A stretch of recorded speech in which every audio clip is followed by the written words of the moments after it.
What's going on, everyone? Video 16. This video is Police Officers of Reddit, who is the smartest criminal you've ever encountered? Posted by It's Taco Time. Let's get into this. First one. I worked with this one guy who had a lengthy record. He had a system of getting released if he got caught after committing a crime. If the police were in pursuit and he knew he was about to be cornered, he would act insane. His girl would play along with it, telling the police that he was off his medication. The police would arrest him, but then send him to a mental ward with papers instructing the ward to release to police once he was cleared. Once he was in the mental ward, he would cause a distraction that would make the person attending the desk with the file cabinet to leave said cabinet. He would then crawl to the file cabinet looking for his release to police papers and then would literally eat the papers. When the psych evaluators decided that he was stable enough to be released, there would be no instructions to send him to the police, and he would be released to the general public. He did this about 10 times until police officers noticed him back on the streets. This stunt forced the state to change the procedure for detaining mentally unstable suspects. A guy I went to high school had been stealing from Walmart in a pretty clever way. He would grab video games, MP3 players, beer, etc., and throw them away in a trash can in the garden section. The workers never checked the trash contents, and he would just wait, sometimes 5 hours, until they emptied the trash in the back dumpster and hop in to get his items. Once he took a cardboard box from a display inside, filled it with video games, a PS3, and extra controllers. He grabbed some tape and pens and drew all over the box and taped it up to make it look used and tossed it. An hour later, he had a whole new PS3 and stack of games. Who thinks of shit like this?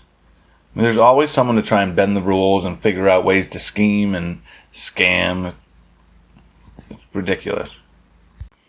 I heard about one person that pulled a shoplifting scam on a large, popular, and well-known U.S. retail store. They walked in with some cheap nylon product to get one of those "I walked in with this" stickers they use to put on returning merchandise. The sticker easily peeled off the product undamaged. They walked to the electronics department, grabbed an expensive box off the shelf, and went to customer service. They placed the sticker on the big box and asked if they could return the item without a receipt. Unfortunately, no, not without the original receipt. Dang it, and they walked out. Customer service even gave the doorman the thumbs up, having just interacted with the customer. This took place before widespread inventory controls and cameras absolutely everywhere. Most of them are really stupid, so this guy isn't a criminal mastermind, but here goes. He wanted to rob a jeweler's on our city's main street. So he found out the flat beside the jeweler's was empty and he hid there. For 2 weeks, he triggered the alarm on purpose several times a night. Massive headache for the police and the business. We turned up to see nothing there. Nothing on cameras. Thought it was just a fluke, so the jewelers turned off the alarm system and said they'd wait until the morning to get a new one installed, or that one rewired because something wasn't right. As soon as he heard that the police leaving, he tore down the wall. He'd already been working on this, apparently, and robbed the place, taking his sweet time. Escaped without anyone noticing anything for hours until the jewelers came back in the morning. Then he tried to resell something he stole, which had a serial number on it, and got caught. So not that smart after all. Good effort, though. Well, there was this one guy, we'll call him Jack. Now, Jack stole stuff, but also involved a lot of people. One time, he was planning to steal a whole bunch of cars, all luxury cars.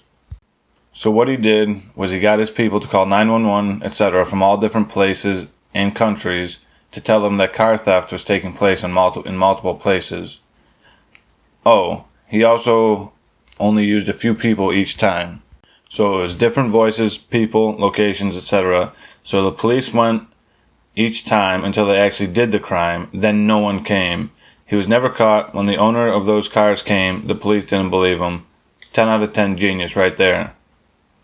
Well then, how do you know the story if he didn't get caught? Unless you spoke with him directly. Was this guy a part of it?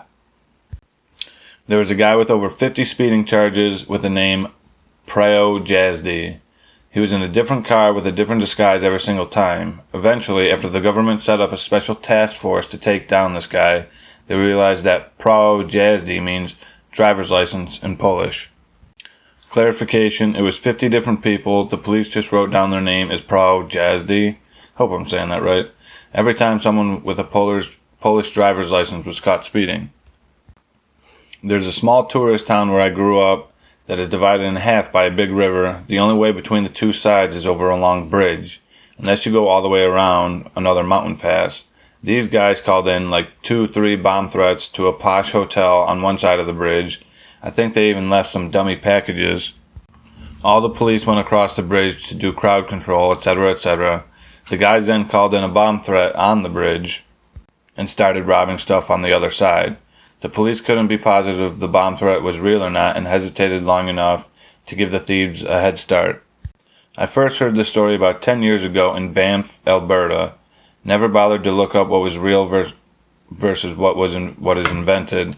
I think this is pretty close, but as my father used to say, you can't let the truth get in the way of a good story. Here's one. I knew this guy back in the early 80s.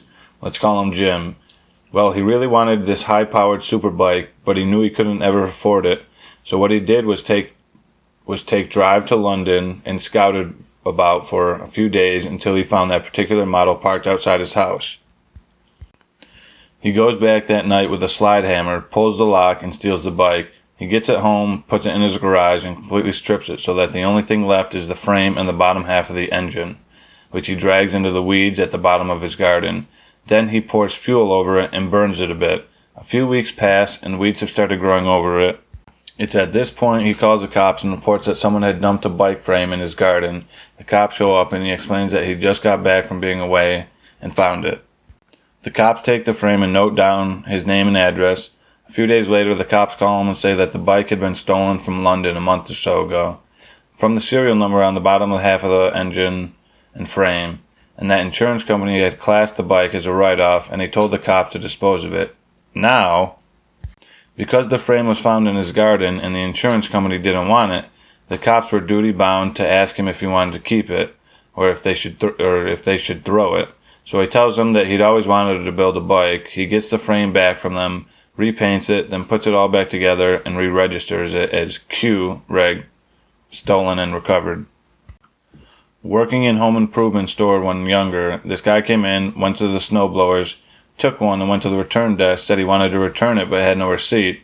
They told him he needed a receipt, so he says, okay, I'll be back, and wheels it off to a car through the front door. He did this a few times apparently. A couple places even helped him load it into the back of his car.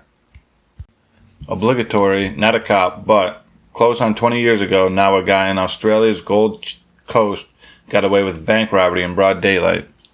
He cased the bank for a while and discovered a pattern of the bank manager arriving about 30 minutes before anyone else each morning, where he would leave the front doors unlocked so staff could help themselves in without a key or needing to wait for the boss to come in and let them in. One morning, the crook dressed himself up for a busy day at office work and waited for the bank manager to arrive. As the manager was unlocking the door, he made his move, entering the building and threatening the manager with a gun. He got all the details he needed to access the vault and so forth, and then tied the manager up and stuffed him in his office. When the staff arrived, he told them that the manager had called in sick and that regional office had sent him in to do the open shop thing, and no one batted an eyelid. This bank had a small walk-in vault that normally only held about 30 to 50,000 on any given day, but old mate had timed his robbery for morning after business banking day, when all the local small businesses would make their end week deposits, and reported he got a score of close to 250,000. Once the vault was open, he pulled his gun out and invited all the staff to enter the vault and locked them in. By this stage, the bank was due to be open, so when they went in there were a number of customers waiting to get inside to do their banking. He told them all that there had been an issue with the computers and that the tech team had been estimated it would take about 30 minutes before the issue would be resolved, and they couldn't open until then. Then he got into his car and drove straight to the airport and flew to Hong Kong and then disappeared. To my knowledge, the cops never caught him and never managed to find the money.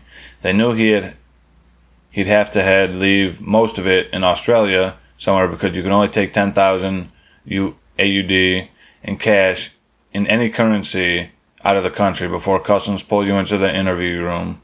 So the assumption was that he had to have an accomplice there who would funnel the money to him slowly over time. Edit, for those wondering, he was identified later after witness statement and CCTV led to his getaway car being discovered at the airport where he boarded a plane destined for Hong Kong, which is as far as they could track him. A French thief who spent 10 years in prison became a comedian when he got out. One of his stories: finds a building, goes in, chooses a floor, and transforms the exit door into an extra apartment, puts the apartment number, fake lock, welcome rug, etc., puts an iPhone for sale. The person comes to buy it. He opens the door in a shower robe, says, "Give me 1 second, and I'm going to count the money," and poof, he's gone from the exit stairs. That'll do it for this episode. If you guys liked it, please comment, like, subscribe, and stay tuned for the next video.